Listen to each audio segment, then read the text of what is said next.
Okay, ladies and gentlemen, we are back again here on a Friday afternoon. This is Straight Shooting with Stevie Ray, the radio version. Not as dangerous as the podcast version, but dangerous nonetheless.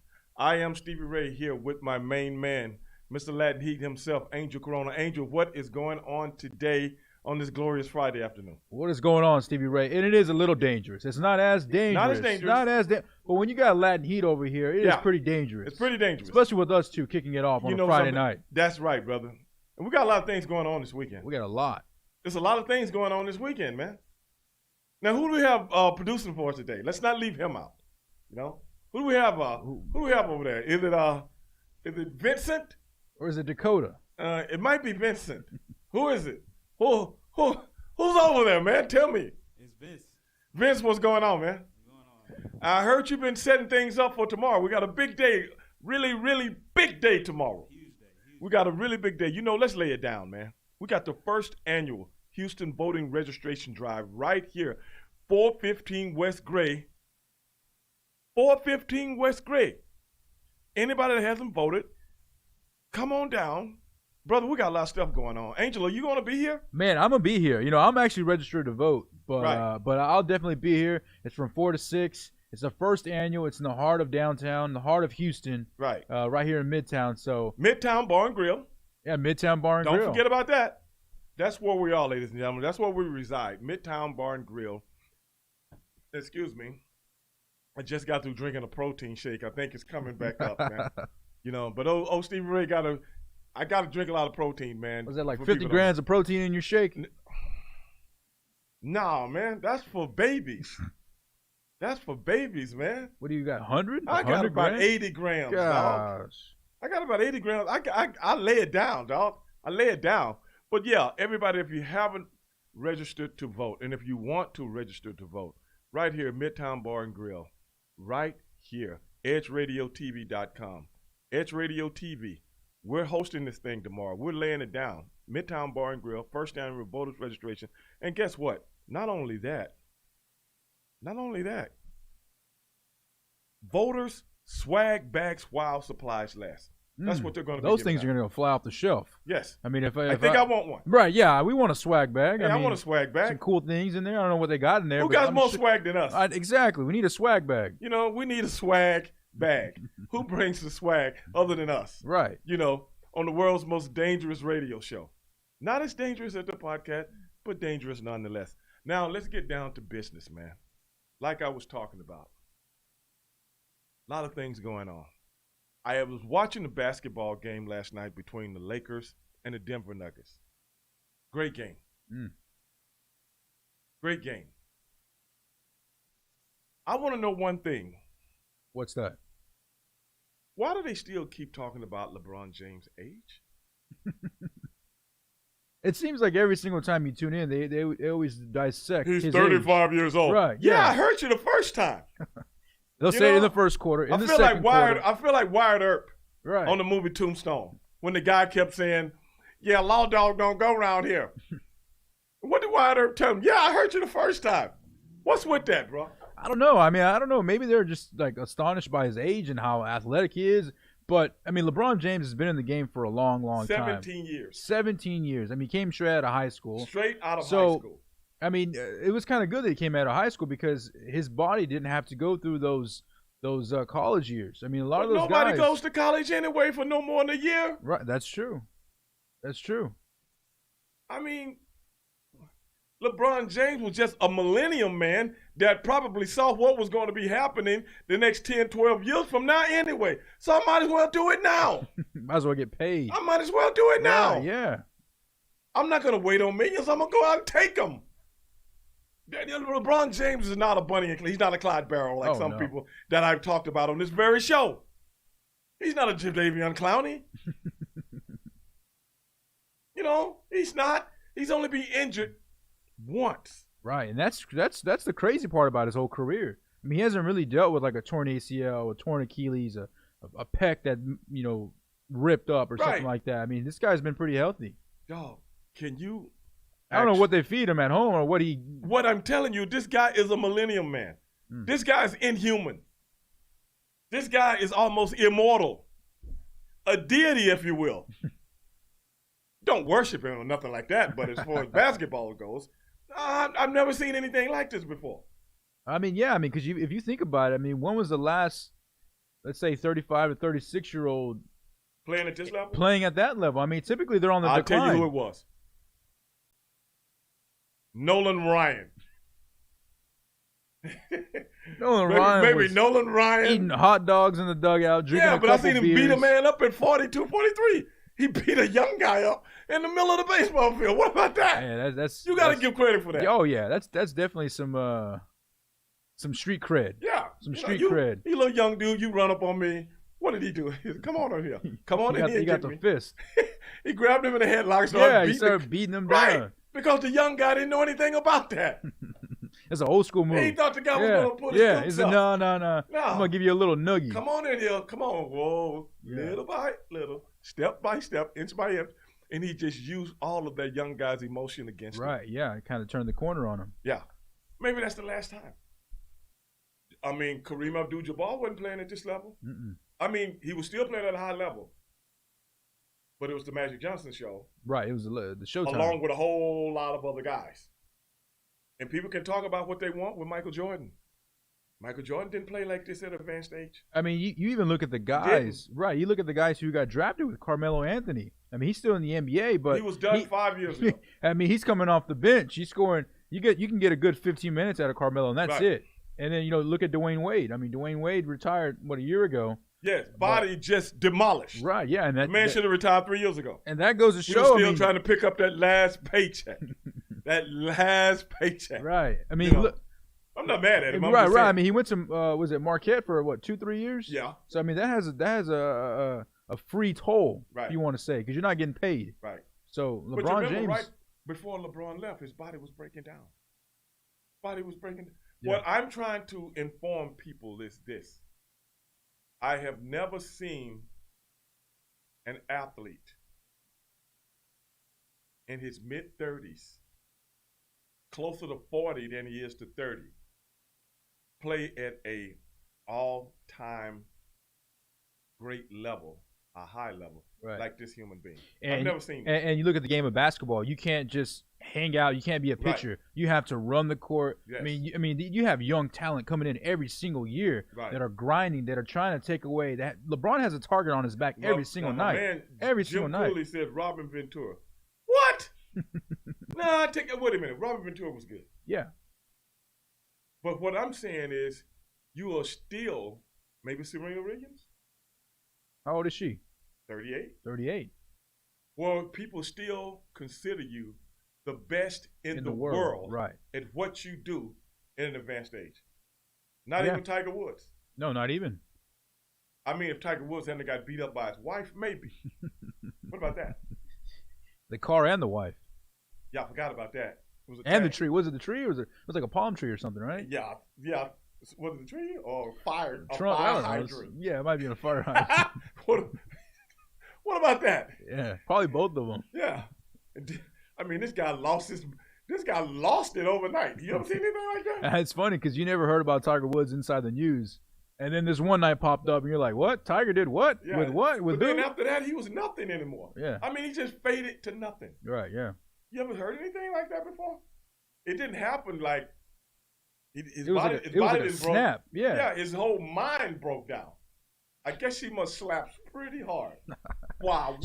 She probably had that 30 grand carat of ring on her and just smacked him. Hey, Mama, why are you beating Daddy up? What did he do? We're role playing, baby. We're role playing. Robin Ventura was good though. Yeah. Yeah. Robin Ventura was. A lot of guys in baseball were good. But you think about but baseball. I mean, no discredit to those guys, but basketball. I mean, you gotta run, you gotta jump, you gotta. Hey, wait a minute. You gotta be super athletic. Right. Javon says, "Lawan fake champ." Who's Lawan? I guess he's saying that's like some kind of synonym for LeBron or something like that. That's what he's trying to say. LeBron. Yeah, fake champ. How the hell can you be in a sport whereas you earn what you keep and be fake? LeBron, explain that to me. Right. Not only do you have I mean, that's your. Give me the edification on that. How in any professional sport, whereas this ain't pro wrestling, okay? This ain't pro wrestling. Sorry to break your bubble. Yeah. Well, you have to earn everything you get in the sport, and you call them fake. You know, how does? No, I'm talking about Javon. Explain that to me, and I got plenty of time to read it. Right, and not only that, you have to play 82 games, and then there's layers in the playoffs. Right. It's not like just like a tournament that you can rig up. Right. It's not like a tournament you can just let's plan out the winner. No, you got different 7-series games, right, and each series gets tougher and tougher. Right. I don't understand. I don't understand. Not only that, champ. if you add up how many playoff games LeBron James has played, he will almost have played 2 more seasons. Yeah. Because he went to the finals 8 times. 8 times in a row. 8 times in a row. 9 total, right? Something like that. Yeah, 8 or 9. I mean, 8 in a row, or was it 9 total? Something like that. Yeah. Hey man, you can get on the mic. Don't be putting your fingers up like I'm drunk in the ring, like they do when they. Hey, teacher, I have a question. Yeah. Was it 9 total? Yeah, it was 9 total. Yeah, it was 8 in a row and 9 total. Yeah. That's crazy. Yeah. That is nuts. And he's been there with multiple teams, so. Unbelievable. I mean, I don't understand how he's a fake champ. You can say what you want about LeBron James. Says, Terry Funk.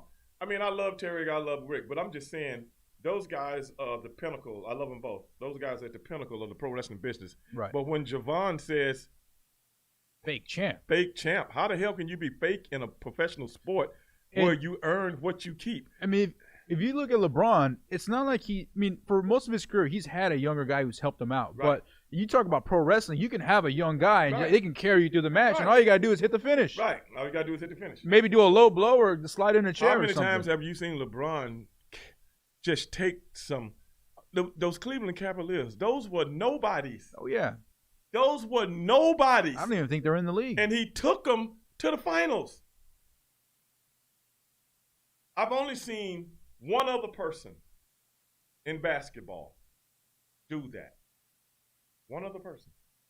Where you were a young guy, you come in the league, and the next thing you know, you're in the NBA Finals. I've only seen one guy take a team of nobodies that were nothing a year or 2 before, right, and make them into a somebody. I mean, the Cleveland Cavaliers were a joke. Right. You know who that person was? Who? Kareem Abdul-Jabbar. Mm. When he came in the league, the Milwaukee Bucks was an expansion team. Right. Within 2 years, they're in the NBA Finals, and they had the best record in the league. I've never seen that before. I mean, that was the first time back then I didn't think about it in those terms. Right. Because Michael Jordan never did it. Magic Johnson came to a pretty good team. Larry Bird came to a pretty good team. LeBron James came to where elephants go to die. Well, they send you your retirement letters. You ever seen a lot of elephants? You don't know where they go, but they just say, "Hey, man, it's my time for me to die," and I just walk off. And that's what they send. Even in football, that's what they send you. That's what they send you to die. Odell Beckham is dying right now. Oh no, we got to get him a trade. Yeah, we got to get him a trade. I can see his headstone right now. Yeah, that's why he dyed his hair blonde. Him and Manziel are about to die off. Well, my boy said Jerry Rice. Jerry Rice did play till he well into his 40s, but when he was 35, 36, he wasn't considered. Matter of fact, when he left the 49ers, T.O. was a better receiver. If you remember that, Bob. T.O. was the better receiver. Remember when they tried to do the day for Jerry Rice, and then T.O. came out and caught like 20-something passes, and it's supposed to be Jerry Rice Day? That record still holds. Yeah, T.O. was a beast. What I'm saying is this, for anybody out there that's listening, I've never seen a person at an advanced age, maybe Serena Williams, that was still considered the best later in their career when they've been around 15 to 17 years. I've never heard of that. And you think about it, I mean, there hasn't really been an off year for LeBron James. We just talked about it. Yes. 8 finals straight. I mean, the guy's been pretty consistent. Unbelievable. I think LeBron James is the most gifted athlete that God has ever created. Because he doesn't do one thing well. And he's a coach on the floor. Mm-hmm. And I'm still the top dog of all the young guys out there. Right, yeah. He commands that presence. So I'm still waiting for Javon to edify me on what he's talking about so I can dissect what you're saying. But this is Edge Radio, Straight Shooting with Stevie Ray, and we'll be right back.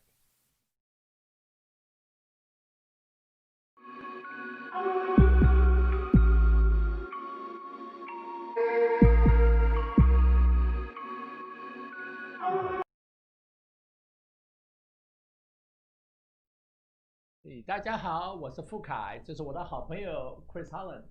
I'm Chris Holland, your Harris County clerk. Yes， 9月26号礼拜六下午4点钟以后，你可以到我们这个 Midtown Bar and Grill， 这是城中间有一个酒吧，我们大家来庆祝，我们可以来做选举，可以就是 register， 也可以注册，然后选举，然后我们有一些画展，有些音乐表演现场，所以大家不要忘记了，最好赶快来参加我们的这个很好的节目，还有很好的意义，所以大家可以一起见面谈一谈选票的事情，然后的话大家可以享受音乐、食物还有画艺术这方都集中在一起呀，不要忘记了9月26号礼拜六下午4点钟以后到10点。 Hope to see you there. Yeah， 谢谢。 We work our whole lives to support our families. With one accident or illness, it can all be gone in an instant. Now there's a smart, affordable way to protect your family. Go to findhealthbenefits.com and discover low-cost life insurance for as little as $2 per month. Add to that a tax-deferred annuity that can help you protect your assets and grow your money for retirement. Learn more. Go to findhealthbenefits.com or call 877-235-6094. A critical illness can strike without warning and wipe out your life savings. In fact, it's the #1 reason for bankruptcy. Find Health Benefits offers an affordable solution. Get up to $50,000 if you get cancer, stroke, or a heart attack, giving you the peace of mind to focus on getting better while the plan helps you to pay your bills and medical expenses. Learn more. Go to findhealthbenefits.com or call 877-235-6094. 66% of seniors spend more time shopping for cable TV than Medicare plans. Most say because it's just too confusing. Laws change every year. The wrong plan could cost you thousands and prevent you from seeing the doctors you want. Introducing FindHealthBenefits.com. Save time, save money, see specialists without referrals. Go to FindHealthBenefits.com or call 877-235-6094 for this informative brochure. Society is on the edge. Let's bring them back. Edge Radio, because truth still matters.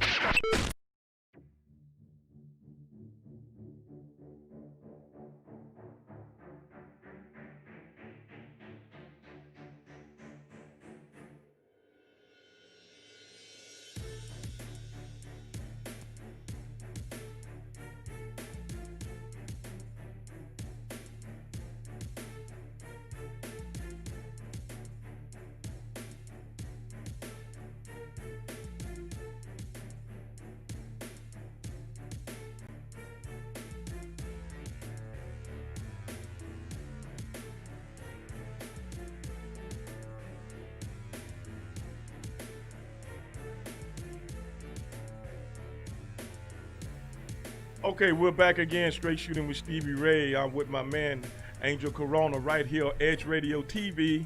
And we were talking about LeBron James before we went to the break. And I was watching that game last night. And I'm watching Murray. That Murray is something to behold. No, crafty little guy. Oh, man, that dude got some moves. Yeah. And can shoot with either hand. Brother, we're looking at a star in the making. Oh, yeah, definitely. I mean, he's what 23? 23. 23, if I'm correct. You're right, Vince? Something like that? Yeah, I mean, he's just the guy a few can years ball. older than LeBron James' son. Right, yeah. Can you believe that? I mean, the guy. LeBron James told the coach, I got him. I got him. Right, yeah. Remember how he did Paul George? And remember how he did Kawhi Leonard in that game before the coronavirus started? When he told the coach, I got him. Mm-hmm. He knows when it's time to lock down. Yeah. He knows this was Marshall Dillon lockdown. You know, the sheriff just got you. Right, yeah. You ain't going Closing down all the streets. You ain't going nowhere. I'm like, goodness. You ever seen a man 260 pounds, 6'9", that can move like that? It's insane. I mean, to me, I still don't understand it. And they said Michael Jordan would beat LeBron James in a one-on-one. You're 199 pounds, dog. This dude's 260 pounds. Yeah. With shoulders like Hercules Hernandez. And what a lot of people don't see, they never see LeBron James' legs. This dude look like he squats 600 pounds, man. If you ever see his legs. Right, yeah. The dude legs, his thighs. His thighs are like Shaquan Barkley. Yes. I mean, they're thick. That's why I call him a millennial man, man. This is a different kind of dude, man. And I honestly believe LeBron James, and I ain't never been the biggest LeBron James fan. I've always been a fan. Right. But I'm a fan of greatness. I'm a fan of things I've never seen before. I've never seen anything like this before, man. Never seen it. And I've been watching sports since I was 5 years old. I've been watching basketball since I could crawl.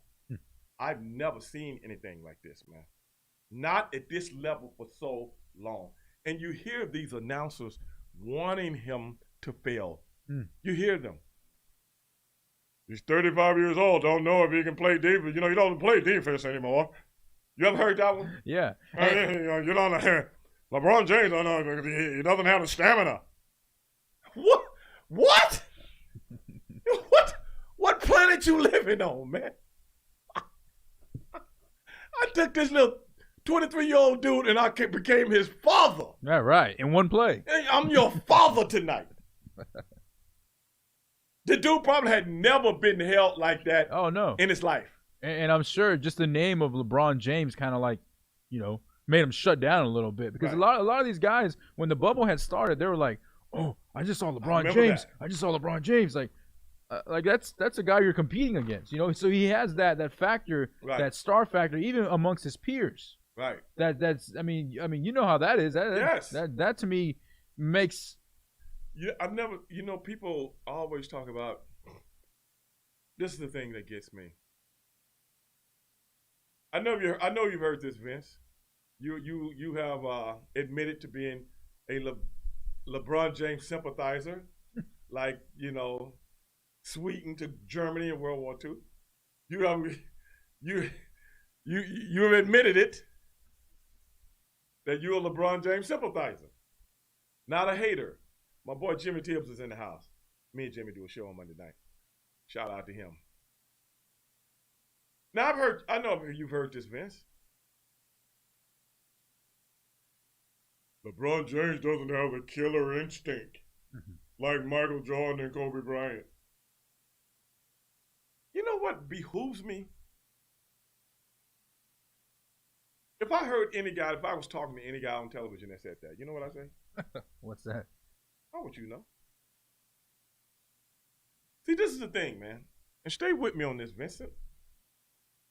What people don't understand is this. When they compare LeBron James to Michael Jordan. Michael Jordan was a great basketball player. We had never seen anything like him when he came along back in 1984. We saw him in college at North Carolina. You know what I'm saying? But look who he played with. Look at the guys he played with. He played with like 3, 4, 5 number 1 draft choices. And a Hall of Fame coach. Do you know Michael Jordan? Do you know LeBron James has never been coached by anybody that would ever be considered for the Hall of Fame? I said considered. When the ballot comes out, the guy's name is nowhere to be found. You gotta write him in. Other. Another. Neither. Either.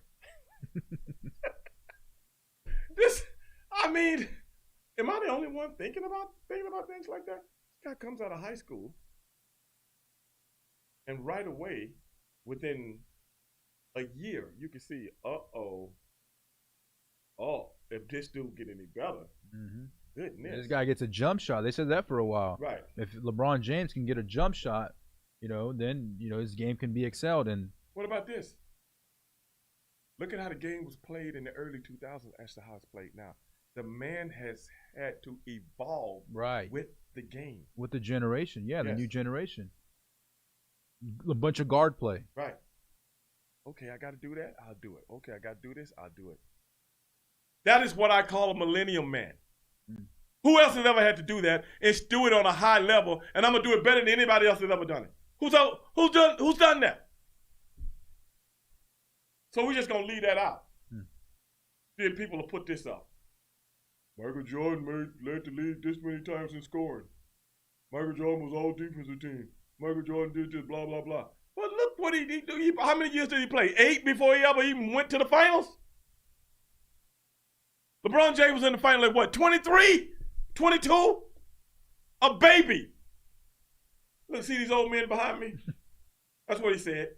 Hey, you old guys, you old college guys. Right, yeah. You know what I'm saying? Been out there doing all kind of, staying up all night, fornicating with every woman that you see, in the hotel, Hey, there's a big margin. What? And then, if you look at any sport, whether it be baseball, football, the athletes are just better. Right. Everything is better. So when it comes to basketball, all of a sudden everything stopped in 1998. So when you try to compare these guys today, guys yesterday, I want you to go on YouTube. I want you to cut your YouTube on if you got Wi-Fi, I want you to look at a basketball game from 1988. You might fall asleep. Yes. I mean, just the skill set overall is way better. I mean, these guys are starting even nowadays they're starting at 4 years old. Yes. I mean, they're having training and after school programs and this and that. Personal coaches. Exactly. I mean, these guys who have money have personal coaches. And I mean, in basketball, this is every sport. Yeah, this every sport. It's not just basketball. What I'm saying is, if the Chicago Bulls had stayed together, okay, at their advanced age, what the San Antonio Spurs would have did to them the same thing they did to other teams that had just gotten old. Because they had just got old. Father Time doesn't wait for anybody. It's only one person I've ever seen defy.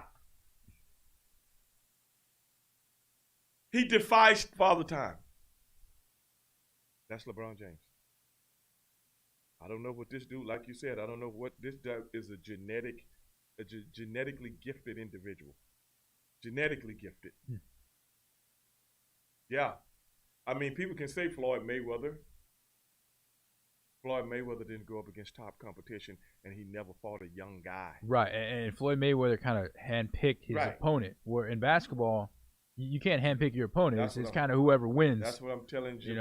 And you typically the cream of the crop rises. Right. So whether you're in the East or the West, and you fall off the cliff. You seen Tom Brady for the past 2 weeks? What was it 3 touchdowns? No, I'm talking about last year. Oh, yeah. His numbers have gone down. Yeah, his numbers have gone down. And they've done everything to protect this guy. He's done everything to protect him. And I'm telling you right now, year before last, when they went to the Super Bowl, they actually had lost. The Kansas City Chiefs outplayed them. It wasn't for the one guy jumping offside or lining up offside. That game was over. And he got to go against the Rams and a young quarterback that folded under the pressure. Remember that? Yeah. Jared Goff, he just folded under the pressure. Yeah, they scored, what, 7 points, 10 points, something like that? Something like that. And Tom Brady and them didn't do nothing all game. If that had been the New Orleans Saints, they should have been there. Right. Outside that pass interference that was not called. They would have ate them alive, bro. Oh, it would have been a blowout. So, it is what it is, man. And when it comes to LeBron James haters, only an idiot like the Skip Baylesses of the world, only the stupidest of the stupid and the dumbest of the dumb can look at this dude and go and say anything negative about him. I can't say anything negative about LeBron James. And I'll tell you, I've never been on the bandwagon until, maybe recently, last 4 or 5 years. And I'm like, wait a minute, bro. Wait a minute. Let me start studying this guy. You know what I'm saying? Take a step back, not be a fan, and just kind of analyze him from more like what he does. And what I'm saying is, I've never seen, other than Kareem Abdul-Jabbar, when this guy steps on the court, everybody gets better. When this guy steps off the court, everybody gets worse. This guy left the Cleveland Cavaliers twice. Both times they go in the toilet. The toilet. I mean, you think about it, he's actually gotten a lot of people paid. Tristan Tell Thompson. me about it. Tristan Thompson was relevant, and then LeBron James left, and I mean, come on, Tristan Thompson might put up. They don't even put him on social media anymore with the Kardashians. Right? Yeah, he's not worthy enough. He's not worthy enough. You're a straight up nobody. You look at what was the little point guard he had, Dellavedova. Yeah. I mean, that guy was Speedy Gonzalez when LeBron James was there. When he left, what was he? He was a little mouse. I've never seen this before. I mean, Anderson Varejao. I mean, there's a lot of guys. A whole bunch of them. A whole bunch. They don't remember Kevin Love was a superstar before he got with LeBron James. Now Kevin Love is singing backup vocals with his uncle, with the Beach Boys. What's going on, man? Yeah. A lot of people don't know Mike Love is his uncle.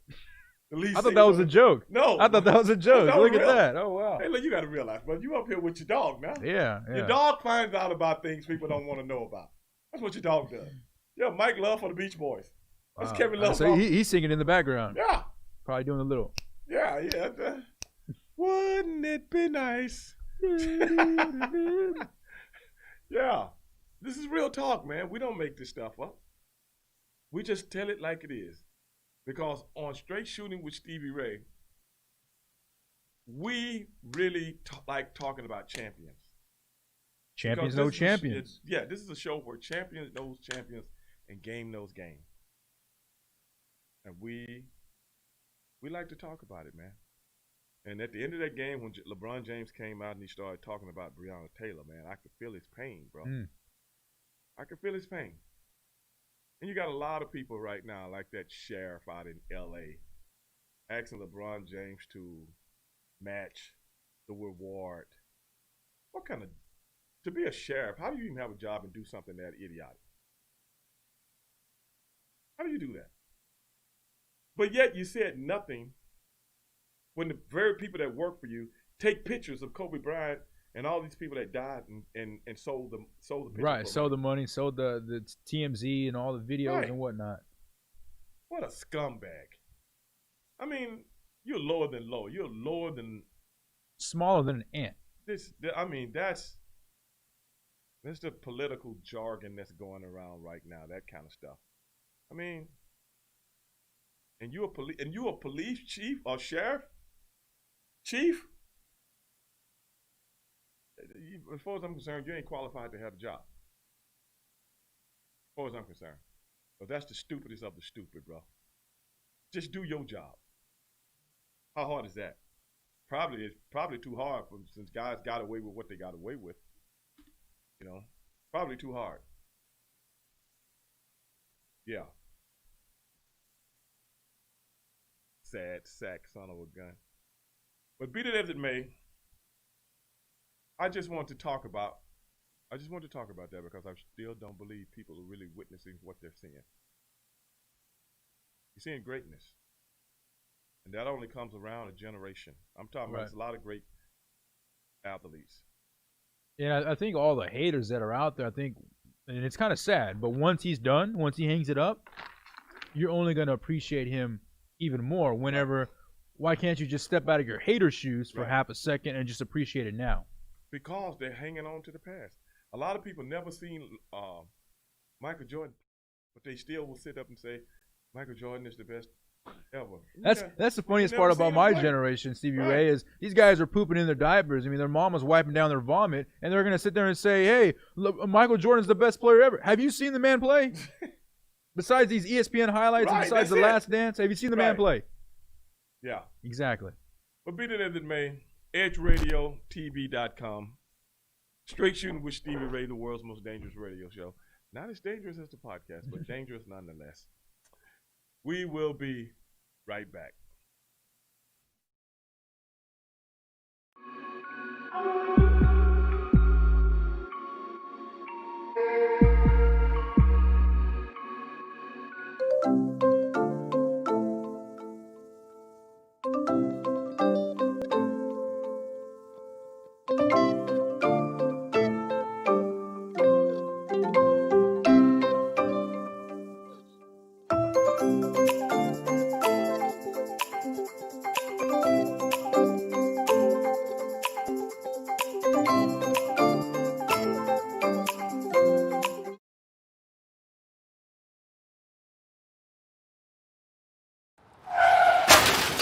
We've been out of control since we got hit back in March 2020. Mortality rates keep climbing. Infection rates go up and down and then back up again. How long will this go on? No clear answer. Will a vaccine even be effective as this virus continues to spread and to mutate? No clear answers there either. I'm a trained nutritionist, herbologist, personal trainer, behavior modification, and stress sciences expert. I'm also a COVID-19 and pneumonia survivor. I've watched the continuous wall-to-wall news coverage, and while yes, wearing a mask and social distancing are crucial now, you're not being given important tools that you need in order to fortify your first line of defense, your best line of defense, which is your own immune system. What's going on here? There are simple, affordable, and natural ways to help build your immune system to fight any virus or bacteria now, and it starts inside of you. That's why I need to invite you to join me for Beyond the Mask, an intimate talk about vital ways to immediately begin boosting your immune system. Are you worried about the potentials of a second wave? Are you concerned now that your immune system may not be strong enough? Let me show you now the changes that will allow you to optimize it. Let me show you how to maximize your exercise benefits in a 12-minute routine that you'll do every other day to easily increase your metabolism, strengthen your respiratory and immune systems, and give you better circulation throughout your body. Listen, sugar feeds both bacteria and viruses. Let me show you ways to kick that sugar addiction now and to get some weight off. Let me share with you keys to better nutrition that boosts your immune system. We are all under too much stress, and stress weakens your immune system. It single-handedly leaves you vulnerable to all kinds of health issues and infections because stress reduces your immune cell numbers and their ability to function. Let me show you tools that you'll easily integrate into your daily life now to naturally reduce your stress cortisol response. I also want you to know about some nutritional supplements that have been shown to naturally improve your immune system and your overall health. Since January, there have been over 700 studies released worldwide on the relationship between COVID-19 and vitamin D3 deficiency. You need to know why. You want to improve your own immune defenses now, want to take back your control? Sign up today for Beyond the Mask and join me as I give you information and tools to easily get you back on track towards a healthier overall immune system now.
Okay, ladies and gentlemen, we're back again, Straight Shooting with Stevie Ray, right here, Edge Radio TV, with my main man, Angel Corona, and we're laying it down right here on a Friday afternoon.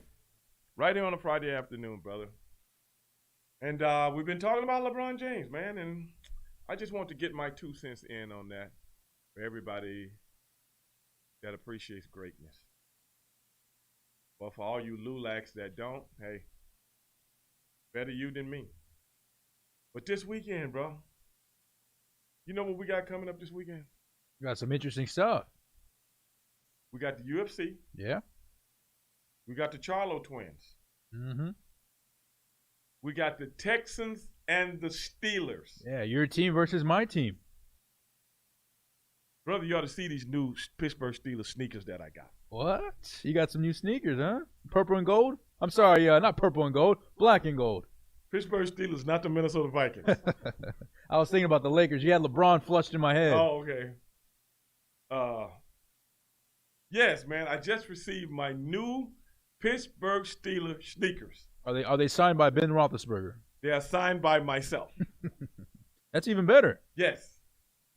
You know, some people would value Stevie Ray's signature more than Ben Roethlisberger.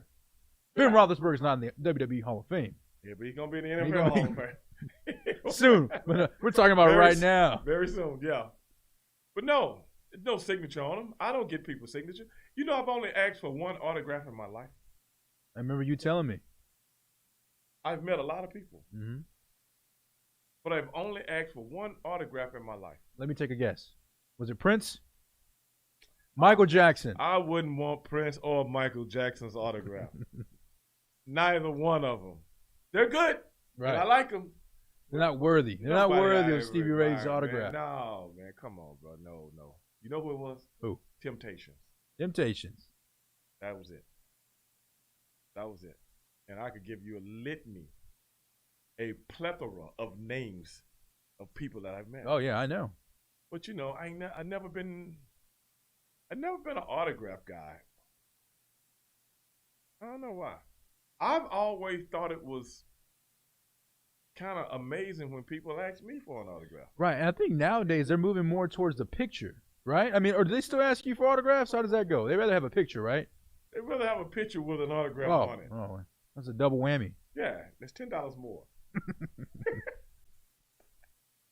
Cash only. Cash only, you know. So I don't care, but it's just like back in the day, you know, when we were doing our thing, people would come up, can you sign this? Yeah. But I'm like, you know what I've always got a kick out of? Having words with a person and shaking their hand. That's what I've always got a kick out of. But no, I started to wear the Stevie Ray sneakers today. But I didn't. You know why? Why's that? Because I'm riding my motorcycle. Oh. I ride my motorcycle and I don't want the gear shifter to scuff them up. Right, to scuff them up, get some exhaust or get some dirt. Don't want to do that. So are you going to wear them on Sunday? Are you rooting for the Pittsburgh Steelers or the Houston Texans? I'm not rooting for those Houston Texans when they play the Steelers. I don't root for anybody when they play the Steelers. You know, the world wanted to know. I had to ask for the world out here, Stevie Ray. Man, I'm telling you right now, if Jesus Christ came down and became quarterback of the Houston Texans, I'm still rooting for Ben Roethlisberger. Eat him up. Eat Jesus up. Don't let him get outside. You know what Tear him up. You know what I find very interesting, Stevie Ray, is this week that they're playing the Pittsburgh Steelers, they actually bring up, will the Houston Texans sign Antonio Brown? What? There's whispers saying Wait a minute, brother. You got to elaborate on that. Yeah, there's whispers saying that the Houston Texans, will they sign Antonio Brown? I'm not sure if it's a coincidence that they're playing the Pittsburgh Steelers, but there's whispers out there that the Houston Texans may be in the lookout for a receiver named Antonio Brown. Wait a minute. Now, this is counterproductive. Okay? You let a DeAndre Hopkins go, and then you come in a live interview and say, I didn't want to give the talk that I gave to Aaron Hernandez. What? Now you're talking about bringing in somebody like a Antonio Brown? Right. Who's even, in my opinion, is even worse off the field than, I mean, DeAndre Hopkins had nothing off the field. Nothing. Just because he has a couple of baby mamas and some, some cool looking hair doesn't mean you gotta, get off. Tell the guy to get out of town. So it must have been deeper than that, which makes you a liar. Mm-hmm. Which makes him a liar. Because if that's the case, half the NFL will be out of jobs. That's right. And the NBA. Right? Yeah, you're right. And baseball in the 70s and 80s. Yeah, not today. Not today. Yeah, I remember Dave Parker having a situation like that, didn't he? Oh, no. It might have been Willie Stargell. No. It might have been, I can't remember. All of them. Yes. Too many to list. I'm just saying, man. Come on, brother. Come on. But it doesn't. But what you said, it does not make sense, because if you're gonna, claim that DeAndre Hopkins wanted too much money, he was an off-field distraction, which he was not, and you want to entertain the idea of bringing Antonio Brown, you just look like you're eating your own words. A hypocrite. Yeah, you look like you're eating your own words. You bring in, because I could have told you, if you get rid of DeAndre Hopkins, that your receiving core is gonna definitely take a hit. That's obvious. Right, and we're seeing it. Right. Yeah. And we're seeing what he's doing for Kyler Murray. You see the difference in Kyler Murray now? Oh, yeah. He has the Because number one got a guy, receiver. Oh, go ahead and scramble, brother. I'm going to be there. I'm used to a guy that scrambles. Yeah. I come from a I played with Dan Orlowski. I played with Ryan Fitzpatrick. I played with, 10 quarterbacks DeAndre Hopkins played with. Right. I mean, and the guy's I now played having with the bottom of the barrel. I played with him. Right. So what do you think about this Antonio Brown? You think the I Texans? think if you're bringing in a guy that was so into himself that you just throw away $30-some-odd million, you got a problem, bro. You got a problem. I don't understand that, bro. This guy, him and Le'Veon Bell, I do not feel sorry for neither one of them. And I got nothing against either one of them. But you two suckers didn't know how good you had it. They thought they were bigger than the team. They thought they were bigger than what was going on in Pittsburgh. And now they're finding out the hard way. Le'Veon Bell, nobody said his name since I just said it right now. Nobody said his name since he left. Yeah, his fantasy football stock has gone way down. Was it ever up? Other than when he left Pittsburgh? Right. Because, look, two places you go for when elephants are looking to die. You know what those two places are? What are they? You know those two cities? What? Where? Two teams. Cleveland. And New York. Jets. You just see a line of people like when Moses freed the Israelites. You see that line of people walking. Yeah. They're going to New York. Go look behind that field in New York. You see people walking, you know where they're going? Yeah. They're going to say it's over. It's the last straw, dog. Cleveland. Why do you think LeBron wanted to get out of there, bro? Yeah. He made a mistake once. Why do you think LeBron said, I owe it to my people? That's the kind of guy he is. To just let go what the owner said about him. To let that go, come back for the people. Got him a championship. Something they hadn't witnessed since Jim Brown was a young man. Jim Brown. And you see, Jim Brown got up out of there when he was 29 years old. 29. And he didn't even want to. I'd rather go act and do the Dirty Dozens. Better go see the Hollywood screen than to be out here hanging out here in Cleveland with you people. Right. Now you know why Howard the Duck was like really ticked off when he landed there. He crash landed.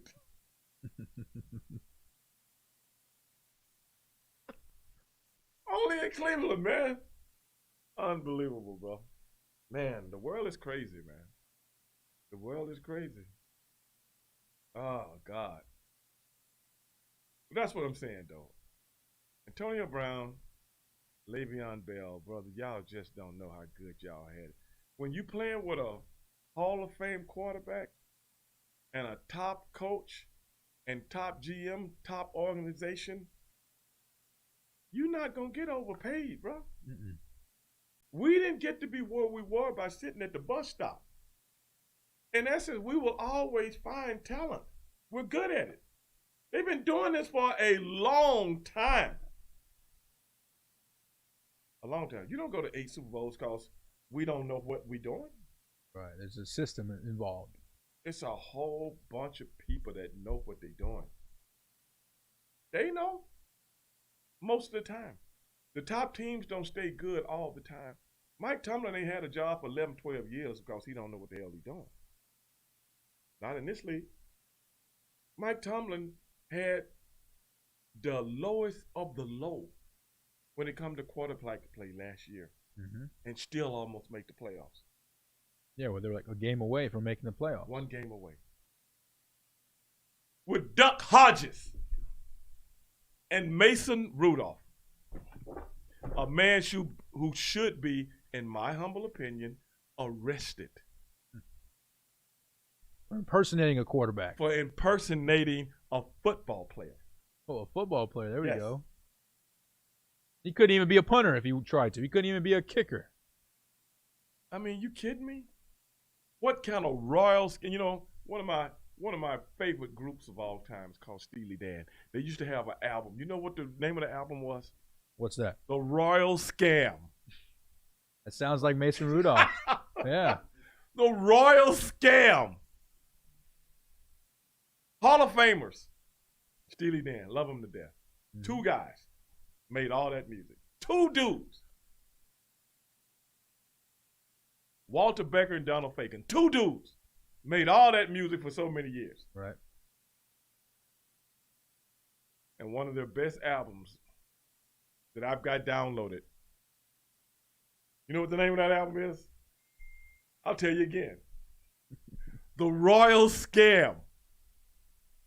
And you know when I listen to any songs from the Royal Scam, do you know what I think of? You think of number 2, Mason Rudolph. This dude is horrible.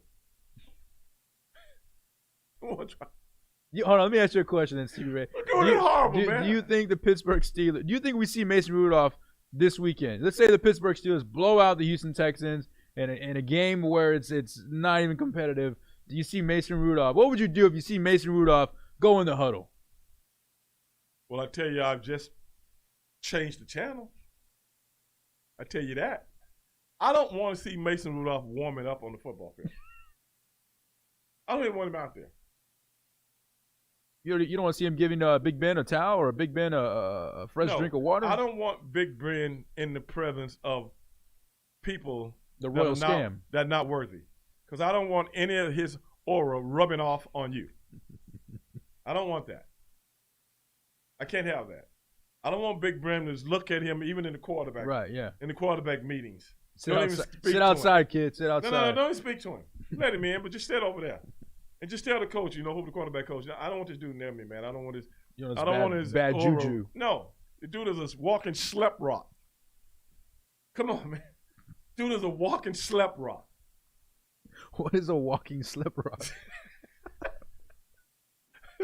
That's what he is, man. Man. I'm gonna have to Google that bad one. Stuff happened to him on a daily basis. Wow. And you know what else? What's that? What was the kid name that played college ball with him with the Steelers, number 13? Is that Washington? Washington's 18. No, Washington's 13, yeah. Right. He played. Have you noticed the other kid? Was it Johnson? Yeah. It's been playing Deontay Johnson, yeah. It's been playing more than him lately? Yeah. Because who did that guy train with? Who did Washington train with? Who did he come up with? Mason Rudolph. That's a bad quarterback. Now you see what's happening? Slowly but surely, that walking slep rock and that aura has.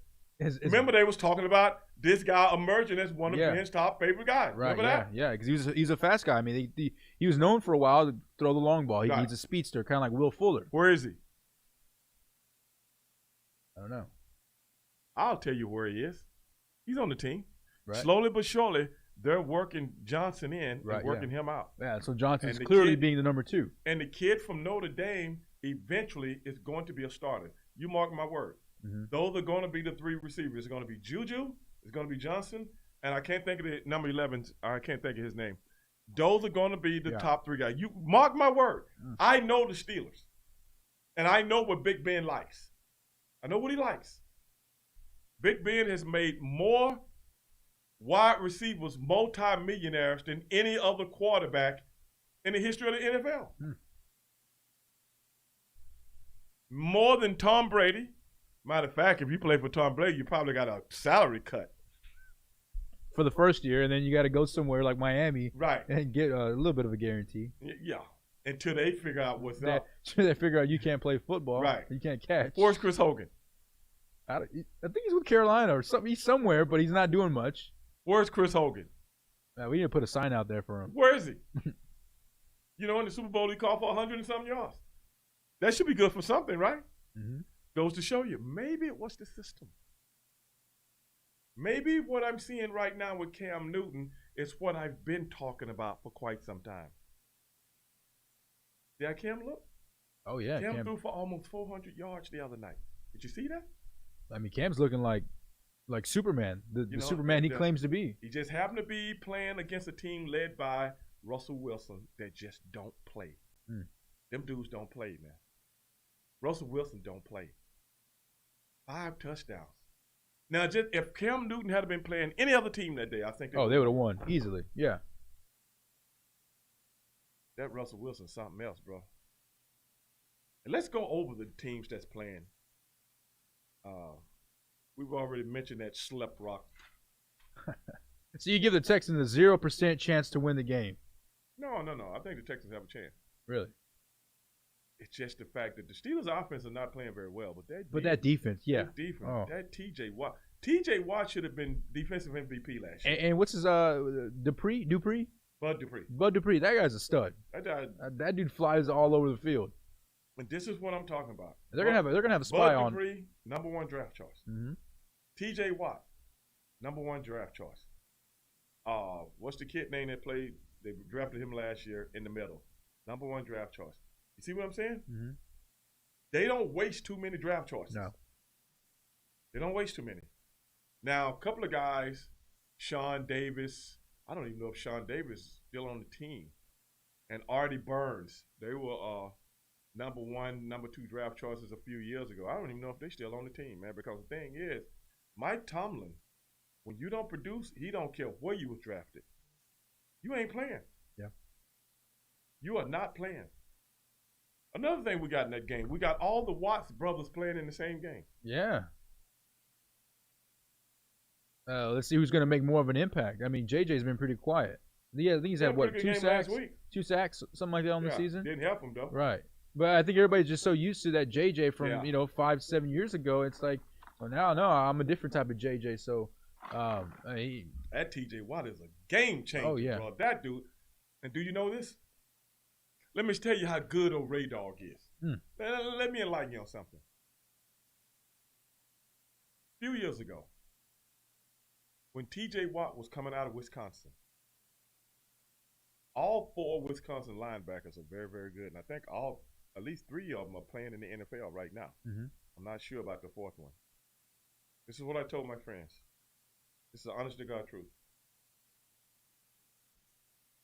The Pittsburgh Steelers should draft T.J. Watt. And when they did it, I was elated because I knew. I saw it in college. Yeah, you knew what kind of player your team was getting. I saw it in college. Do you know the dude only played 2 years in college? Yeah. And a lot of people thought he was undersized. He about close to 240 right now. Skill-wise, you ain't going to find better. No. And smart. Yeah, it's mental game. This dude, he don't make no mistakes, man. No. You beat him, but he's not going to beat himself. Like Jarvis Jones, who the Steelers drafted a few years ago, that was a straight-up waste of money. They could have gave that money to charity. Probably served a better purpose, huh? Man, Jarvis Jones, that's the guy they brought in to take James Harrison's place. Right, yeah. James Harrison could have been 45 years old, and I still would have had him out there playing over Jarvis Jones. Then they let Jarvis Jones go. Do you know he never got picked up? You were the number 1 draft choice? He's probably on someone's practice squad. No, he isn't. No, he's not. Dang, he's probably in the XFL, NFL. I mean the. I think he's in the CFL. Playing in Australia, playing some rugby. Look, man, they didn't even bring him in for a tryout to the team. Oh no! Where you go to die. Oh, they didn't even bring him to Cleveland. They didn't bring him or to the Cleveland. Jets. Oh, which you know is a crying shame. Right, because they need any help. They need all the help. You don't get on one of those rosters. This is a crying shame. But we got the Panthers and the Chargers. Who you got? What you think? You know what? I actually like the Chargers. I like their new quarterback, Herbert. I think he looked very good. I mean, Herbert. Yeah, Justin Herbert. He looks Can you believe that? I know. I mean, he should have started the whole season. I mean, the guy didn't even take 1 rep. Would have still had to line up and come in and look like he'd been playing for 10 years. Right, yeah. What is that? But you got to realize they didn't prepare. They prepared for Tyrod Taylor. Right, Tyrod Taylor. Yeah, and I'm sure who the doctors punctured his lung. Yeah, how does that happen? I don't know. Some quack of a doctor, bro. The guy should be fired. You almost killed him, man. Send him to Cleveland. Send that dude to Cleveland. With no shoes. Have you ever had a doctor do something like that? No, man. I mean, I feel like is it hard to puncture a lung? I mean, I don't know. One time I had to do a biopsy, and they wanted to. Well, I'll tell you after the break. Let's go do this next one. Lions and the Cardinals. Oh, Cardinals. I think Cardinals are so exciting. I mean, you got so many weapons. You got Kenyon Drake. You got Kyler Murray. You got DeAndre Hopkins. You think about it. Larry Fitzgerald's on that team too. Yes, I know. Christian Kirk. They got firepower. I think they got a pretty good defense. Yeah, they're always going to be in these Baker's games. No pump. Yeah, I got the Cardinals. Got the Cardinals. Jets and the Colts. That's a terrible game. Off the top of my head, I would say the Colts. One place you go to die, and the other place, I don't know. Maybe they might be Phillip Rivers. Maybe just don't have it anymore. I think he can still throw for big yards. Yeah, but I just don't think he's that leader he used to be. I think they're going to rely heavily. We'll know more of this game. Right. I think they're going to rely heavily on the rookie running back Taylor. Right. I think if I'm the head coach, I'm leaning more towards running the ball. It's sad, man, what happened to what was his name? The other starting running back, man. He tore his Achilles, man. Oh, yeah. Sad what happened to him, but you're going with the Colts. I'm going with the Colts. Why are you going? Wait. You don't think Sam Darnold can turn it around? I just don't believe in any. Feel for Sam Darnold? I do, but I don't believe in anything that the Jets do. I don't believe anything that the Jets. I really feel sorry for Sam Darnold. You know why I wish they cut him and he go to Pittsburgh. I think he'd be a good replacement for Bill Pittsburgh. Yeah, I could see that being a number 2, learning behind Big Ben, and then quarterback coach. And I mean, the guy can sling the ball. There's no question about that. He has a strong arm, but I think he's just in a bad situation. Yeah, he went to Jets, brother. But the one I really want to talk about, well, a few of them. We've talked about the Texans and the Steelers. I've been hearing a lot of rumbles about Baker Mayfield. What do you think about Baker? I think Baker is a good quarterback. I just think Baker is his own worst enemy. Yeah, I can see that. Me personally, whenever Baker came, I wasn't high on Baker. I thought they tried to compare him to Russell Wilson a lot. To me, I thought he was just a better Johnny Manziel. I understand. I think he's a better Johnny Manziel, but with the same mentality. With the same mentality, kind of. You're too much into yourself. You're a me guy, and you try to be the rah guy. But I think people can see straight through it. And I think that type of quarterback only takes you so far, especially in college. In college, that's a great quarterback. Right. Guys will huddle around him. Guys will be like, yeah. High school, same thing. Right. But in the NFL, I just don't see that. I don't see that longevity. I don't see Baker being. I gotta agree with you, man. I gotta agree with you. But hey, ladies and gentlemen, you are watching Straight Shooting with Stevie Ray, the radio version. Not as dangerous as the podcast version, but dangerous nonetheless. We are on Edge Radio TV, and we will be right back.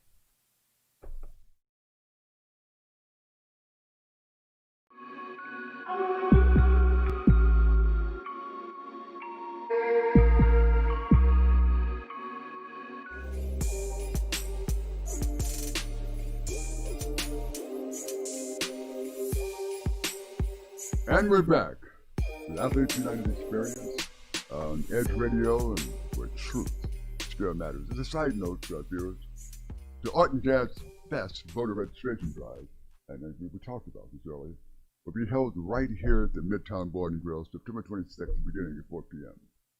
That is the Art Jazz Fest voter registration drive. So come on out, prepare to complete your civic duty, and vote your consciousness. Okay.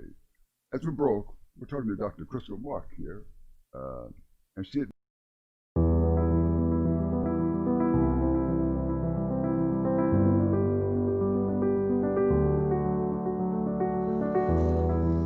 Between the ages of 0 and 5, a child's mind is very impressionable. Researchers call it the theta brainwave. This low frequency is the state of consciousness between the conscious and subconscious worlds. In this state, the mind is capable of deep and profound learning, healing, and growth. There is a subconscious loop that's created during these early years. Who you believe you are has been downloaded based on experiences that you have had. A bad experience could create fears and limitations. Do you love who you are? Do you believe in yourself? The reality is that you can't control your childhood. All you can do is interpret it. you can choose to see your good and your value. Try this experiment. Project forward. See yourself at 80 years old. Now you have lived a lifetime. What advice would you have for your younger self? What risks would you have taken? What relationships would you have avoided? Did you celebrate life? Did you allow yourself to feel, to be present? Your 80-year-old self would tell you to not live in fear, to have faith that things will work out, that all you have to do is persist until you succeed. Your 80-year-old self would tell you to stay healthy, to take care of your body. And it would ultimately tell you to share your gifts with the world.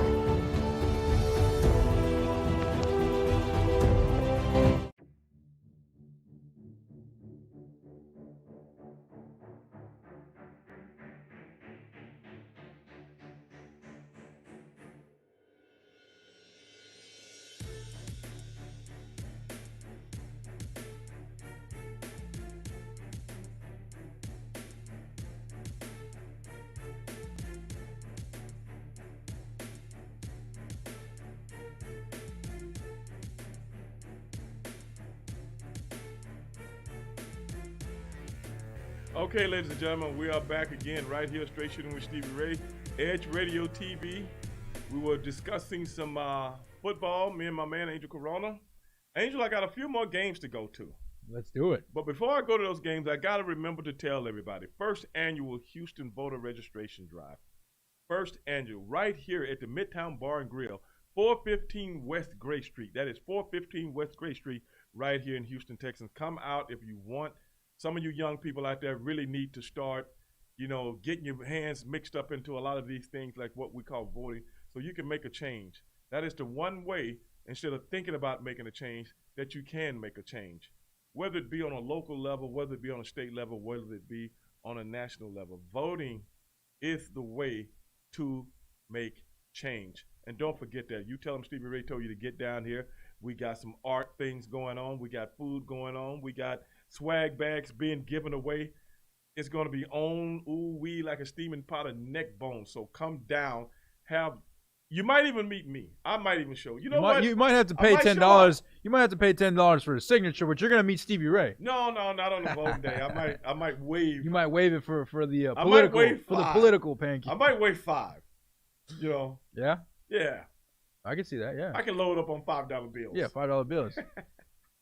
No, but I'll run to the bank and make sure you get your $5 bills ready. No, but I'm going to. I'm probably going to come through later on. I don't know if I'm going to be up here early, but I might come through later on, just to show our face, man, because we are part of the Edge Radio TV family. I think I'm going to stop by with you, Stevie Ray. I think I'm going to stop by. Maybe grab a couple of good food. There's some good food here. Yeah. Good food, good drink. Right before the fight. Right before the fight. Now I think I'm gonna come I might come up. Yeah. Come a little early, right? I might come at 6-ish, 7-ish. Okay. And then the fight start at 8-ish. So you're probably right. Yeah. Yeah. Then I go see the fight. Then I really go to some voter registration drives.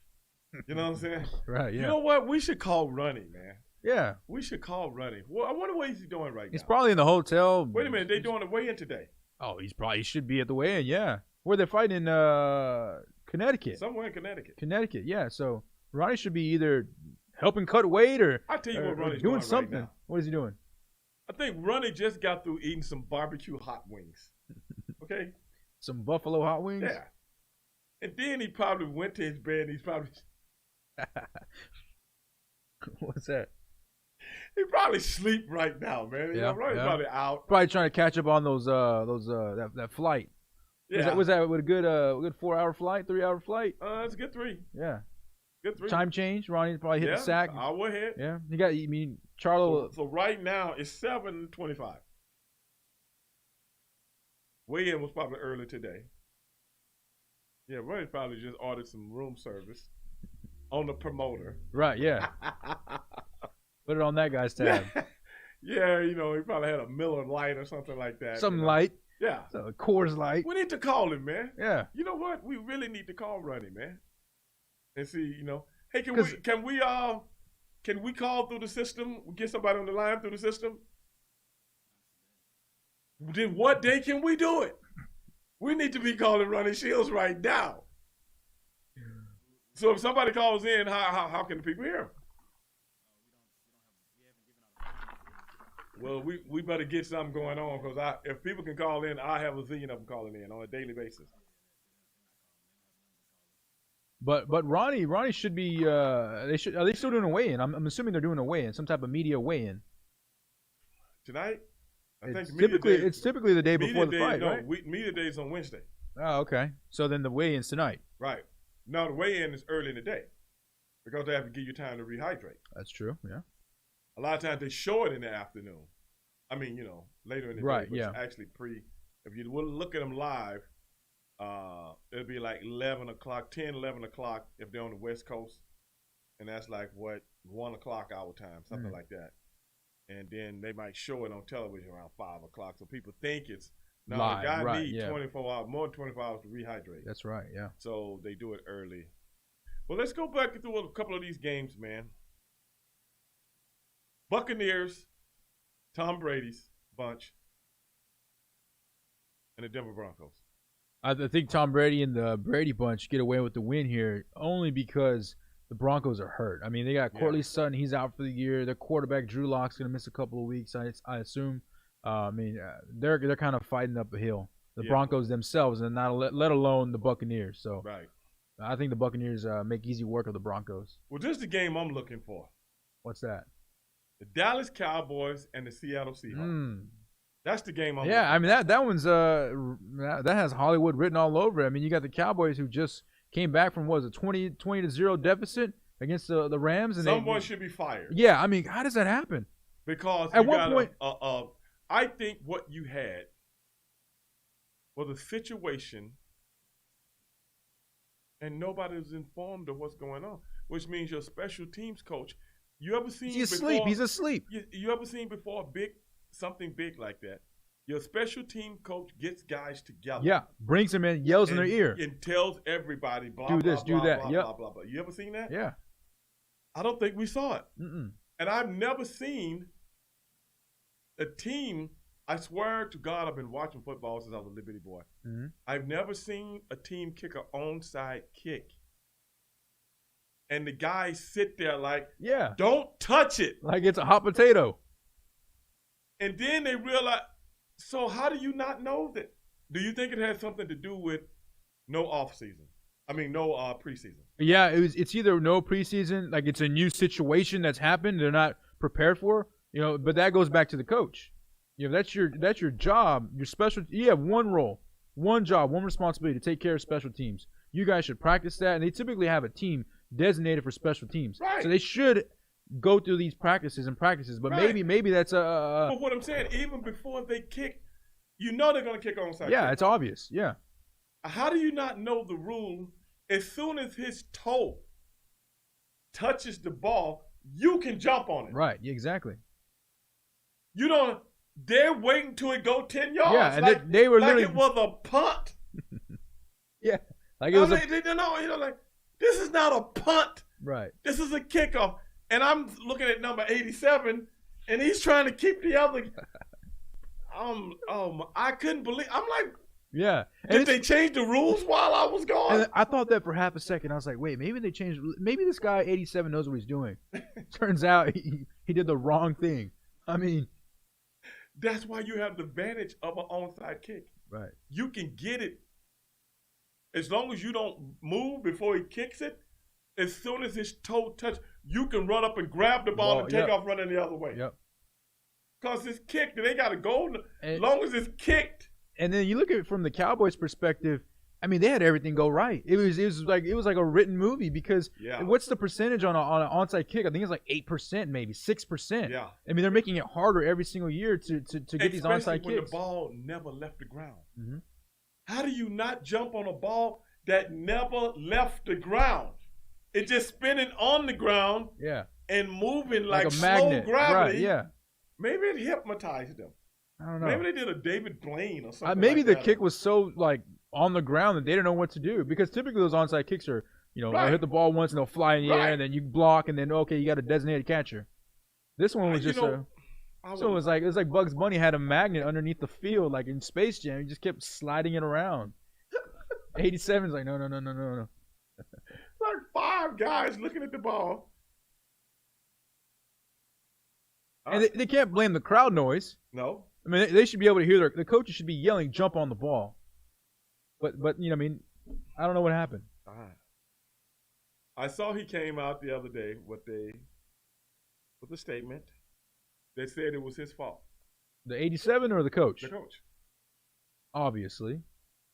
Well, at least he admitted it. Yeah. Now I know who. Trying to save face. Now if I'm off the blank, now I know who to fire. You admitted it. You bring up your evaluation. Okay, in week 2, you said it was your fault, so therefore it is your fault you're getting fired. Close the door behind you. And you cannot shop at Home Depot anymore for the rest of your life. What about that one? Yeah, that too. You go to Lowe's. Everybody work for all the black party go to Home Depot for free. Yeah. Probably get whatever they want, a whole basket full of stuff. Yeah, he lost that perk. He needed a trash can to throw himself out. One of those big steel ones, not the plastic ones. The one that Oscar comes out of. Oscar the Grouch. I mean, we can't make this up. Yeah. We can't make this up, man. This is beyond. But I don't think the Seahawks make those same mistakes. I think the Seahawks win, but I think the Dallas Cowboys are going to be a little bit more competitive. I mean, they won this game. They're going to rally behind the win. They're really going to feel pumped up as a team. Their confidence is going to be up, and that's a good thing. But until you actually face Russell Wilson and his 5 touchdowns a game, Skip Bayless is bringing up 2 years ago when they beat the Seahawks in the playoffs. So in essence, I guess in Skip Bayless' mind, every team has beaten another team. Whenever 2 teams played each other, can't you bring up a tape from 5 years ago that this team beat the other team? Can't you do that with everybody? I mean, I guess if you're to Skip Bayless' head, yeah. I mean, so what I'm trying to see is what the significance of bringing up that from, because the Cowboys didn't even make the playoffs last year, and to see how the Seahawks is in arguably the toughest division in the NFL. I don't see the significance of it. What are you saying?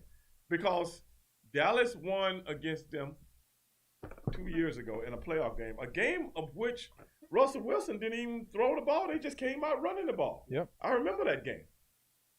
Well, I'm telling you right now, do you honestly think Pete Carroll, a guy that's won, 2, 3 national championships, a guy that's won a Super Bowl and been to 2, is going to come out with the same game plan he did 2 years ago in the playoffs? Really? No, definitely not. I mean, the guy makes adjustments. So Skip Bayless says since, I think, who was that that got hurt? Was it KJ Wright?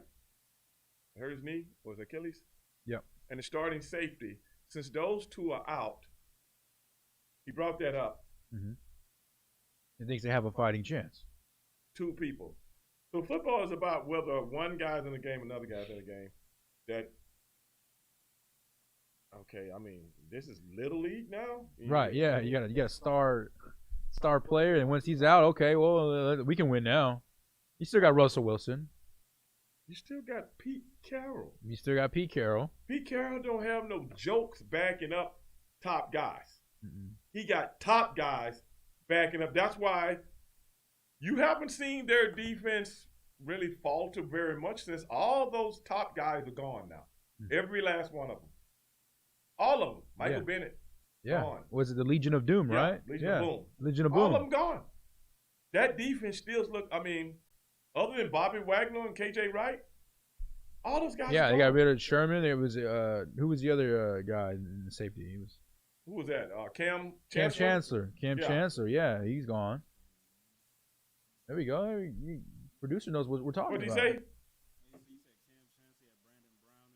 Oh yeah, all of them. Earl Thomas. Earl Thomas. Well, Brandon Brown was the first to go, but who they replace him with? They replaced him with somebody. I mean, the thing is, when Pete Carroll looks at a pro team, similar to how he looks at a college team. It might be one or two guys that's irreplaceable. Right. Everybody's replaceable. Everybody. And that's why he don't care about letting them go. You know, when the money thing comes up, because he always got a lot of good players, young players on one team. You know, and that's how the best stay the best, because they all do that thing. It's like college. Alabama don't stay good because they've been sitting at the bus stop. Auburn don't stay good, because, I mean, not Auburn, but Clemson. Yeah. Because they've been sitting at the bus stop. All these teams, you know what I'm saying? Because when they got top coaches, you're going to have top recruits. So, okay, you're here for a couple of years, boom, another guy. He looks exactly like, you know. Just change the number. Get a different haircut. Guy looks exactly like the guy that was playing here. Right. You know? That's why I'm saying you can't look at a Seattle defense and go, well, Stevie Ray was out and the starting safety. But you can't play for a dude like Pete Carroll. You could be third string. When you get in the game, you better hold your own. Other than that, you won't be around very long. You won't be around. Like Carson. Got him turned into a top running back. Yeah. And, I mean, you know, Doug Baldwin and all those guys. Those guys wasn't even drafted. Tyler Lockett. He was drafted, but he's a top guy now. Yeah. I mean, golly, and you got that DJ Metcalf. What is he going to that be? guy, I want to see him and LeBron James like in a cage. Lock those two dudes up, put them in a cage, UFC 299. I mean, come on. That's money right there. Oh, my goodness, man. That's body versus body. Oh, man, that's another genetic freak. You see him warming up before the game? I mean, the guy's catching over the goalpost. I mean, just hanging out, just casually jumping. Goodness, man. I was like, is that real? Was that superimposed? Yeah, I thought it was one of those like one of those graphic that you can make up or something. I was like, is that really this dude jumping that? I'm like, goodness. Didn't even load up. I mean, the guy's just like casually jumping. Wow, man. But hey, that's the one I'm thinking. So you think the Seahawks win this game? I think the Seahawks win this game. I think they show their dominance. I think that, to me, they're a better football team overall. I mean, you got a quarterback who's going to make the plays, whether they're up or down. I think they know how to navigate and manage their team. I'm telling you, Russell Wilson might be the smartest quarterback I've ever seen. This dude, he just know how to win. You know what I'm saying? He just methodically does what he does. Right. And you really can't put your finger on what he does. Right. It's not like he's like exceptional in like the throwing in tight window. He's not exceptional in throwing the deep ball, but he doesn't make mistakes. If you think about it, I mean, there's very small mistakes he does. And he knows how to extend plays. And then he runs when he has to. And then when it looks like he's going to run, you get a hit. Then he slides, make you more upset because you couldn't get a hit on him. And it's like, and he keeps everybody together. Right. You know how he goes to people and talk to this guy, hey man, do this. Don't He's worry a true about leader. This, blah, blah, blah. And I'm like, goodness, man, that's hard to beat. That's just hard. Russell Wilson is one of those guys that even when the Seahawks didn't have good teams, they were still competitive. Yeah, and he was still producing numbers. Yeah. He would be. I mean, his team would be in the game. But a lot. I mean, you never see the game. You never tune in to watch the Seahawks and they're getting blown out. That just doesn't happen. Oh yeah, they're competitive every game, win or lose. But this is one that's on the docket that everybody's talking about. All this week, people have been talking about Drew Brees got old last week. He didn't get old in the first week. He got old. He got old after 7 days passing. Yeah. Now I'm old. Saints versus the Packers. That's a good one. I mean, you got two quote-unquote old guys, right? You got Aaron Rodgers versus Drew Brees.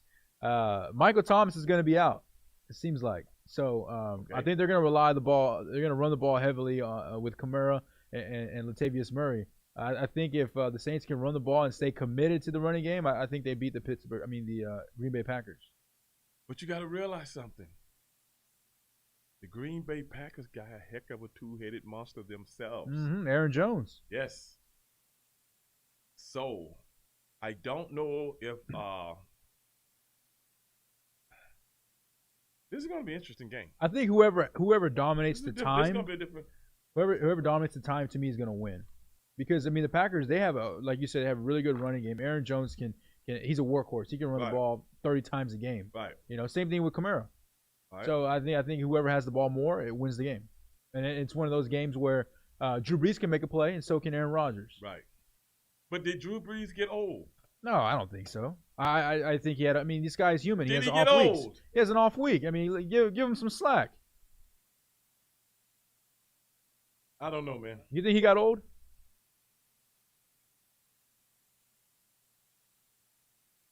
I think he relies on Thomas so much, and Thomas wasn't there.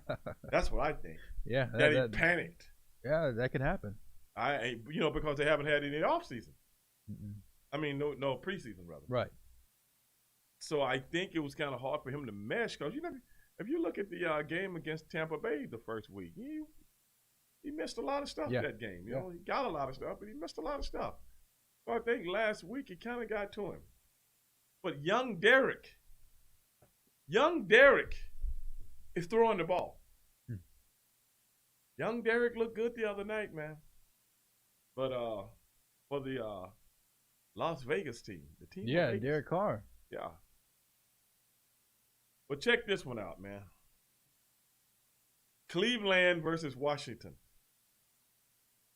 You had a pretty good quarterback play last week with Dwayne Haskins. I mean, he's looking. You talk about a week's difference. He looked pretty good. Yeah, but what happened to him? Now they got 8 sacks in the first game. Yeah. What happened to that? What, those guys go to sleep the next week or what? You get 8 sacks one week and you can't do anything the next. What's up on that? Maybe they found a hole. I don't know. I'm trying to figure that out. And everybody, this Washington defense. Yeah. They're so smothering. But they look like they just got to eat smothered chicken. You know what I'm saying? Before they went out to work last week. Yeah. What's with that? They actually got downgraded. Yeah. Yeah, they came back to earth, so to speak. All their special juice ran out. You know what really gets to me? Is how everybody's making these assumptions 2 weeks into the season. Yeah. Kyler Murray is an MVP candidate? I think people are just missing football so much that they get a small dosage of it that they just make these assumptions and say these radical things. Because, I mean, for a while, we weren't looking like we were going to have football. And so now you get blessed with 2 weeks. You don't know how much longer we're going to get this, Stevie Ray. So you got to make your crazy assumptions now. Yeah, I guess you're right. Well, they pull the rug. You guess you're right. But I got Cleveland winning that game, actually. You got Cleveland? I got Cleveland. I'm going to watch that game. Yeah. I'm going to make it my business. If I don't watch it, I'm going to tape it. Because I have to come back next week, and I'm going to have a full evaluation on the Washington football team. Right. Yeah, that's what they're called. Literally. Yes, the Washington football team. I'm going to have a full evaluation. And I'm going to let the whole world know as to what I think about the Washington. Because I haven't really watched them. I stopped watching them when Kirk Cousins left. Right. I was a big Kirk Cousins fan. Still am. But, ladies and gentlemen, we're going to be back, right here on Straight Shooting with Stevie Ray, the world's most dangerous podcast. And we're going to be going into our last segment. So we'll be right back.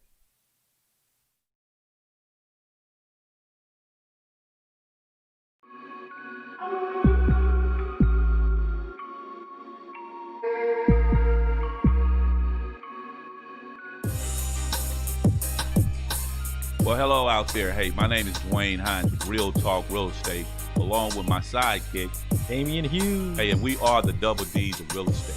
So look, if you're out there and you've been interested in owning a home, but you've been getting run around and you don't know how the process goes, hey, dial the number on the bottom of your screen. Give us a call. Get some real talk, real solutions on all your real estate concerns. We are the Double D's of real estate. Be sure to catch us every Wednesday on Edge Radio at 11:30 for Real Talk Real Estate. D. Hines, Damian Hughes, the Double D's.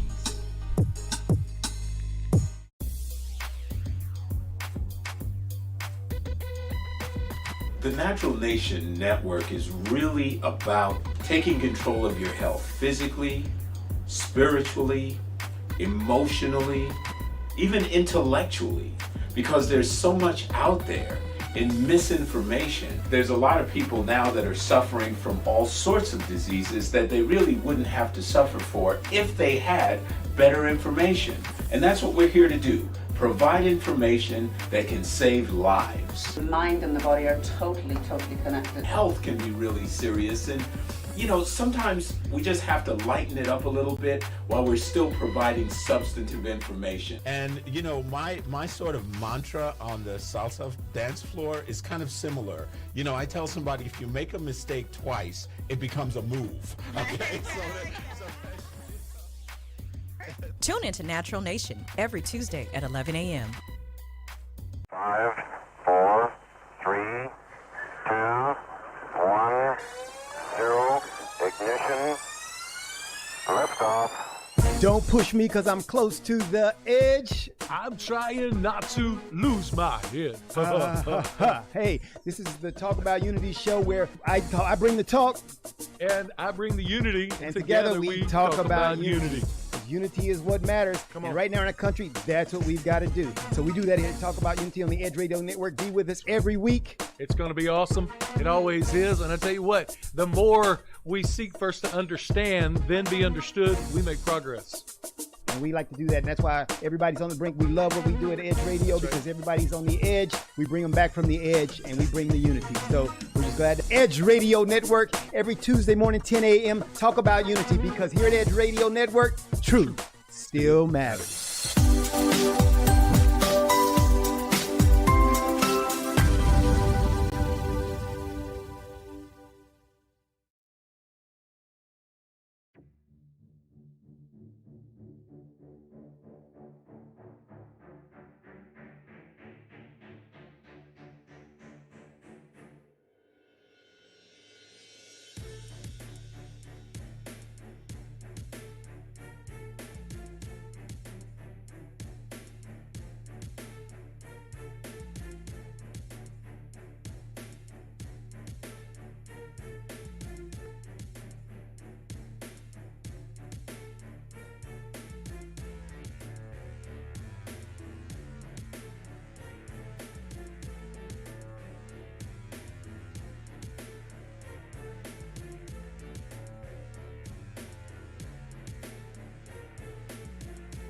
Okay, ladies and gentlemen, we are back for our last segment. I am Stevie Ray. This is Straight Shooting with Stevie Ray, the radio version, right here on Edge Radio TV. Now we're going to get to the one game that everybody's been talking about. Yeah, all the popcorn. All the popcorn talk. The peanuts. The peanuts. Get your popcorn ready. Ravens and the Chiefs. Who you got? This one's hard for me to pick. I mean, you got two dynamic quarterbacks who are never out of the game. Never out of the game. But to me, I got to roll with Patrick Mahomes and the Kansas City Chiefs. I just think they're a better football team from what I've seen. But it's very razor thin, and I think these teams will see each other down the line. So it's like game one. I got to go with the Ravens. I'm going to go with the Ravens. Because right now, in my opinion, the Ravens look better than any team in the NFL. They haven't even been tested yet. Right. And I think that plays into your favor as to the Chiefs might make them work. They haven't even had to work yet. No. They had it last week they had it pretty easy with the Texans. Pretty easy. Extra easy. What game were you watching, man? It was almost like Mason Rudolph was playing. Yeah, it was terrible to watch. It was terrible to watch. I couldn't even watch it. Yeah, it was. I had to turn the channel. I was like, goodness. Are we that bad? And I say we reluctantly, only because I live here in Houston. Right. How about them Cowboys, Frank, Harry? Yeah, we talked about the Cowboys, man. We talked about them. We think the Cowboys are going to be very competitive this weekend. We really do.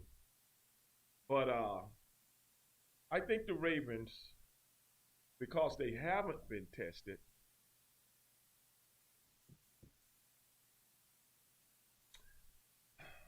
they owe Kansas City. Lost to them twice.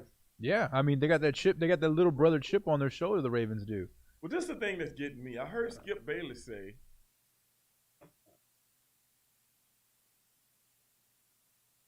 now, why the guy puts things in this context, I have no idea. But he says Jackson's what, 23? Yeah, 22, 23, something like that. He's playing for his legacy. Who the hell builds a legacy in the regular season? And at that young of an age, I mean, legacy? Man, I just got here. I just got out of high school a few years ago. I could barely buy a 12-pack. Right. I mean, and I'm playing for a legacy? If I lose to the Kansas City Chiefs, how is that his fault if they lose? I mean, if he does everything he possibly can do, yeah, there's no fault on. No one's shaming Lamar Jackson. Dog, when you play professional sports, this is why I try to tell people that don't really know pro sports. You are never as good as you want to be.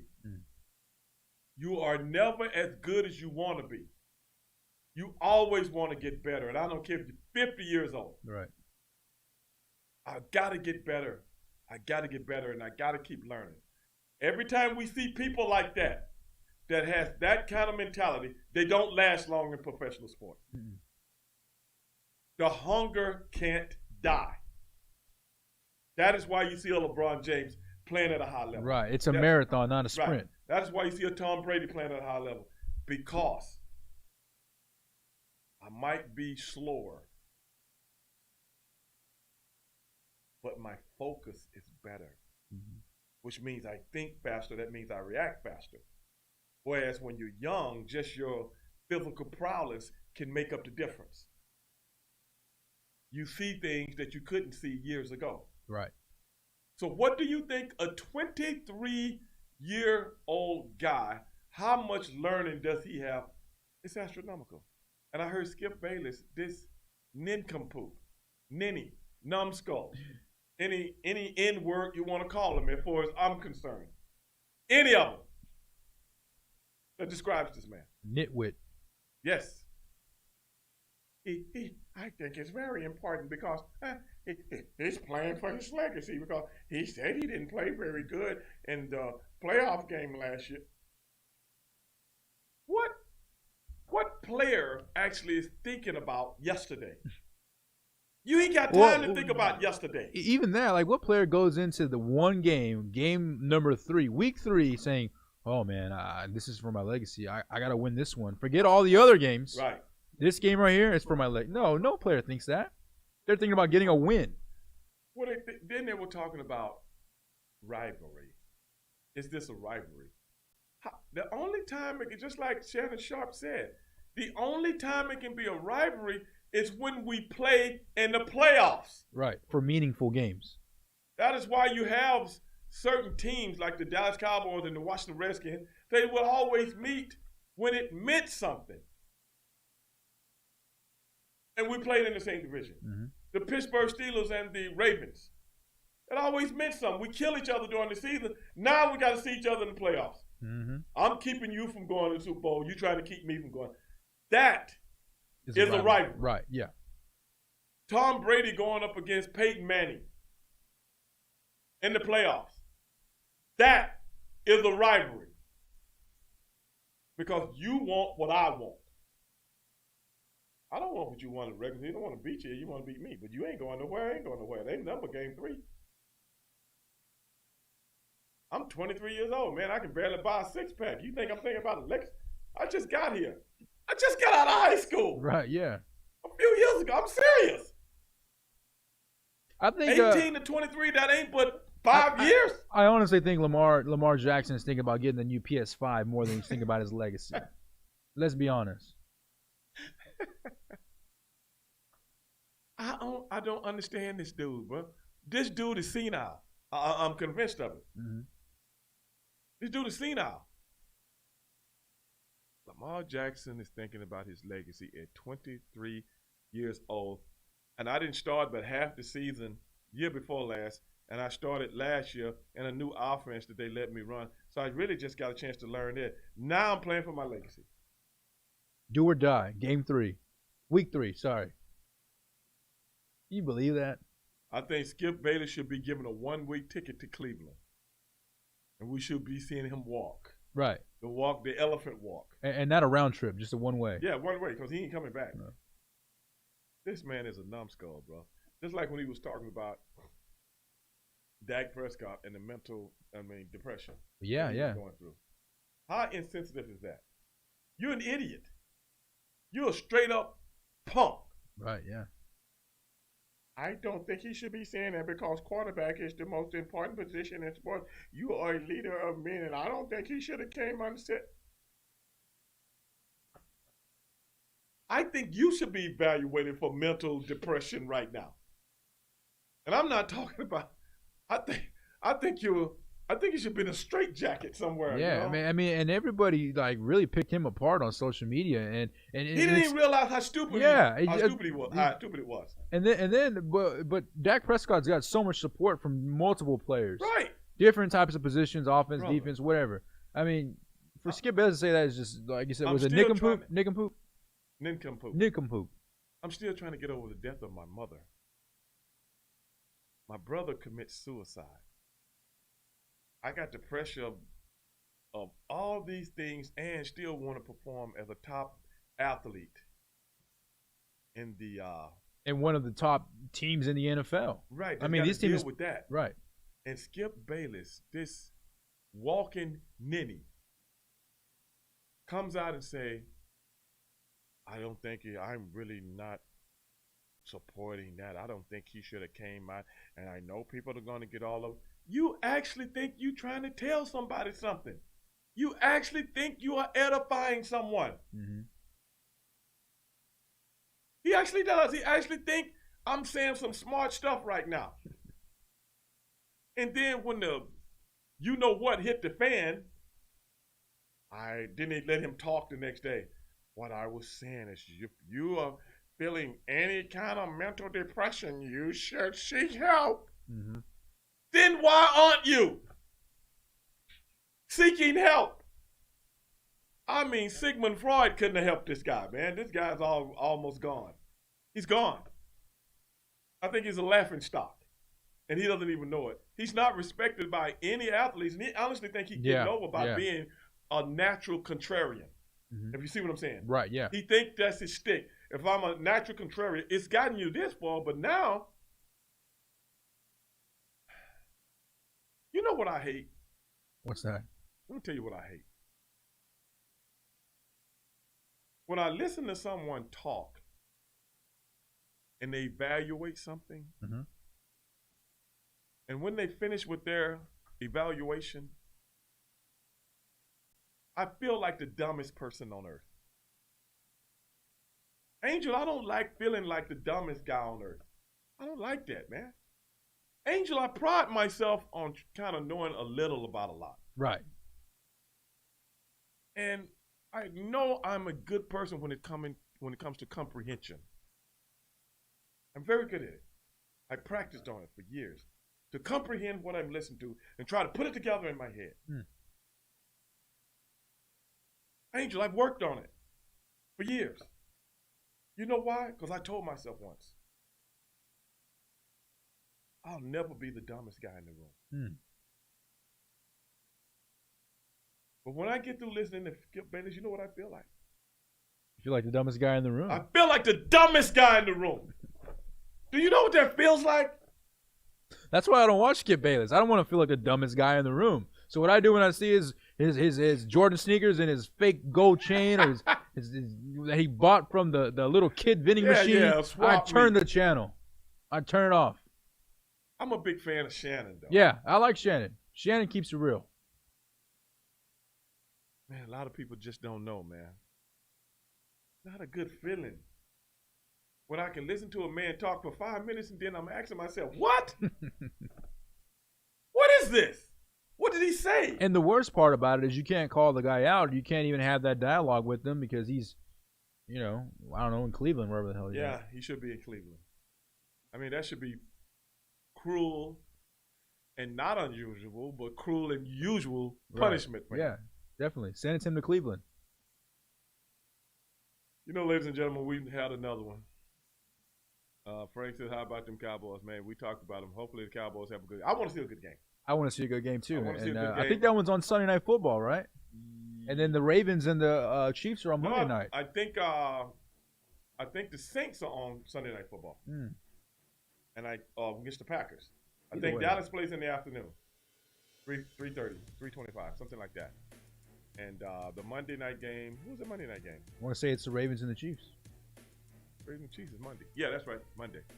So there you have it, ladies and gentlemen. Hopefully we talked about a few things that you would like to talk about. But like I said, we're going to have a first annual voting registration right here, voting registration drive, right here at the Midtown Bar and Grill, 415 West Gray Street, Houston, Texas. Come down. We got music. We got food. We even got art gallery set up for you guys that's into those kind of things.